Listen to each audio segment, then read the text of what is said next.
Hi there, it's Polly here. I am going to review one of my favourite board games ever. It has been a delight unto me and unto my people. It's out in a 50-year anniversary edition. My God, how old does that make me? Whee! It's Nuclear War, the game which everyone can lose. Yay! Nuke 'em all, the long and the short and the tall.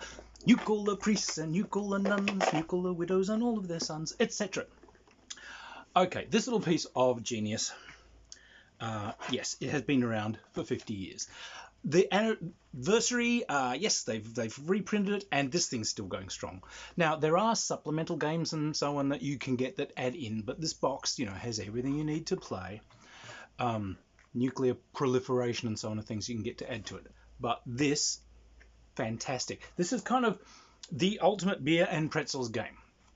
Inside this box, you get a spinner. No fancy dice for us. Whee! There is a spinner, which has got different yield results, and you get some decks of cards. Now, these decks of cards, there are essentially two streams of cards. There's a population deck. Now, the population deck has people on it. This is a number of millions, or multiple millions of people who live in your rotten little country. At the start of a game, you will be dealt a handful of people cards. This is your population. When you run out of population, your country is dead, finito, gone. You have just lost. However, you may not be alone. Now, the other decks. This is your main nuclear war deck. So, these contain things like missiles. Now, a missile tells you how big a warhead it can carry. So in this case, it's a Polaris. It carries a 10 megaton warhead. Here we go. There's a Saturn that can have a 100 megaton warhead on it. There are also, up in here, some cards which are secrets. The secrets are marked as such. And there are also propaganda cards. Now, the propaganda cards are done to steal population from someone. So, the other thing that you get are these, and this is what wasn't in the original, these really neat little layout cards to show you how to lay things out. So, the rules themselves, the rules, it's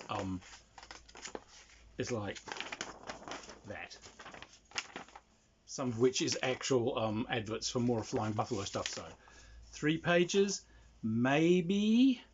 So what happens is, when you play this wonderful little game, you are dealt population cards, and someone gets to go first. Yahoo! Now, on this layout card, you've got a face-up space for a face-up card, a first face down card, a second face down card. What you'll do is you'll put first and second face down cards. Now, another thing you can do is put deterrent forces out. So you can actually show face up stuff that you've got. So if you've got, for instance, a really powerful warhead and powerful missile, or there are bombers which can take a load of smaller warheads and so on, what you could do is you can display them face up. See, I've got a really big bomb. No one mess with me. Okay, you can do that. But when it's your turn, what you do is you take your first face down card, put it in face up. Your second face down card, you'll move up to first, and you'll take a card from your hand and you'll put it down in the second face up. So you've got a pipeline that you're moving things through. From here, face up, this is the card you're playing, and then the bottom card from here replaces the one you moved up, and then from your hand you get a new one. So you got to plan a couple of turns ahead. To drop a nuclear warhead, what you need is to launch off a missile. So you would go from here to here.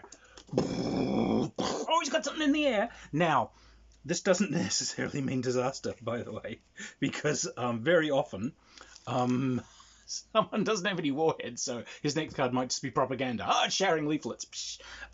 But to drop a bomb, you must first have a missile in the air, and then the next turn, when you turn this card over, it must be a warhead of the size that this missile or bomber can deliver or less. And then you have to say where it's going. It has to drop on someone. You can actually declare that you're exploding something in the air as a test. Or if you've had to play bombs because you don't have any missiles, these are just ground tests. Oh, I've set up a 50 megatonner. Why? Oh, well, we just felt the polar ice cap needed melting. Now, when you get a turn, you are also drawing cards to complete your hand. If you draw a secret, you basically say so. I've got a secret. Now, people can try and take the secrets off you, in which case they have to play them. Some of the secrets are really cool. Some of them are, really unpleasant. So, if you've seen some of the unpleasant ones come out, maybe you want to take the secrets, etc. And these can include like superbugs and weird things. Now, propaganda. If you have propaganda in those slots and play them, if it is not yet war, as in if no one has yet dropped a nuclear bomb on anybody, then peace rules do apply, so propaganda works. And what those propaganda cards do is they let you steal a propaganda card from someone else and bring it to you. These are usually a random card, so someone has to fan their cards out and you'll take a random one. Could be a 25 million, could be a 1 million, whatever. Now, when you actually launch your missiles, bombs, or whatever, you have to pick a target.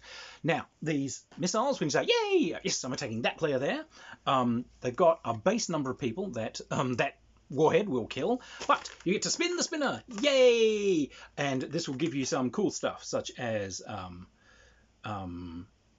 hits a nuclear stockpile, triple the yield is everyone's favourite. Radioactive beta waves kill another 5 million. Additional 1 million are engulfed in the fireball, double the yield, etc, etc, etc. Lethal gamma rays kill 10,000. Dud warhead is on there, so it could just be a dud.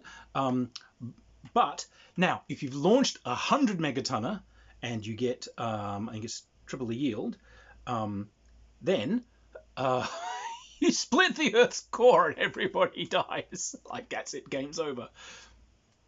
Yay! Now, if you wipe out the last population that someone has got in a country, that's it. The game's over for that player.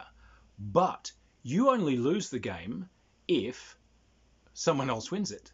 So you can make sure that everybody loses. Once someone dies, every single thing in their nuclear stockpile is fired off as a final strike, final strike, final strike. So they then spread everything out. They can match all of their missiles and all of their warheads and bombers together, and they can just launch them all in one fabulous. So instead of taking like 5 or 6 turns of slow planning, it's like, no, the whole hand goes off at once. Yahoo!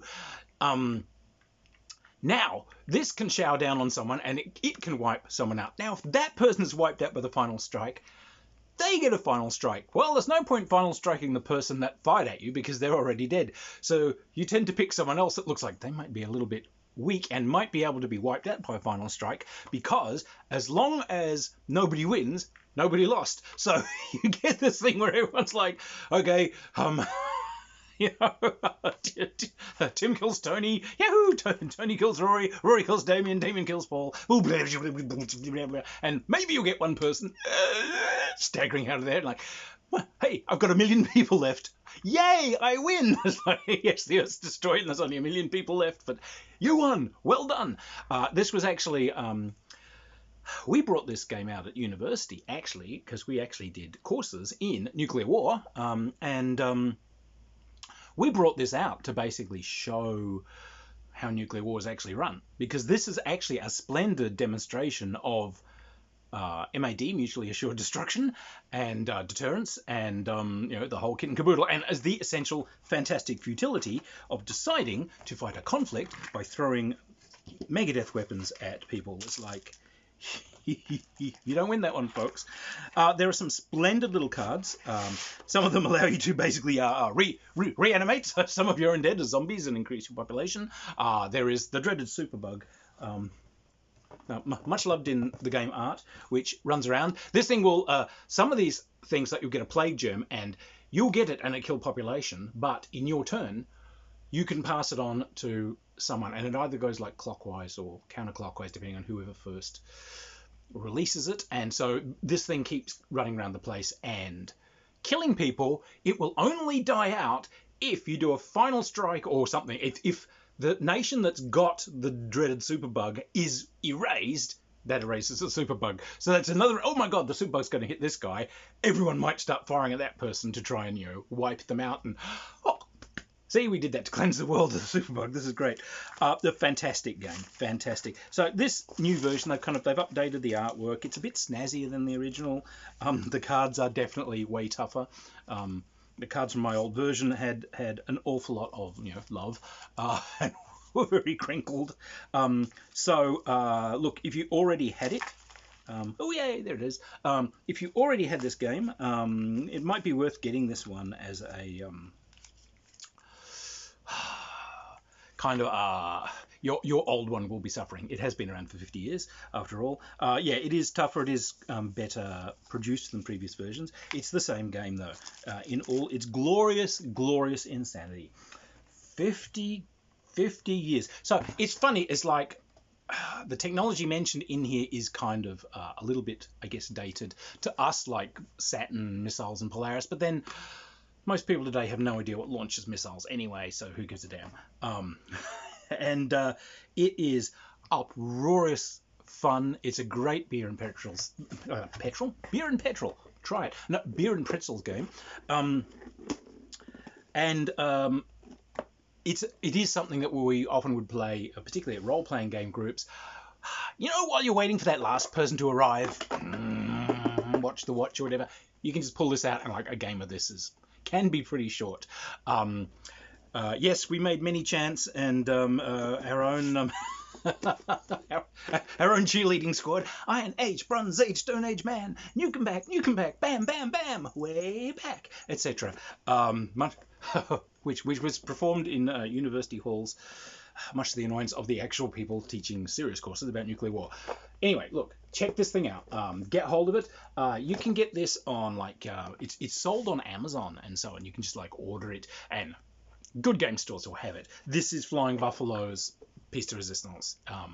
You will find it in literally all good game stores. And fantastic buy.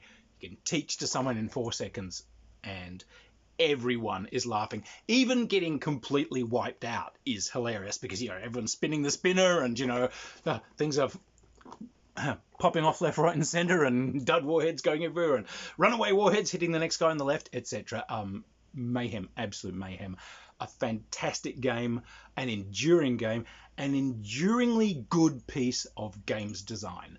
Clear, crisp, simple, and damn funny. A masterpiece of dark humor. So, Nuclear War, go get it. Okay. Cheers, everyone. If you enjoy the reviews, by all means, like, subscribe, find me on Patreon, and I will see you next time round. Cheers.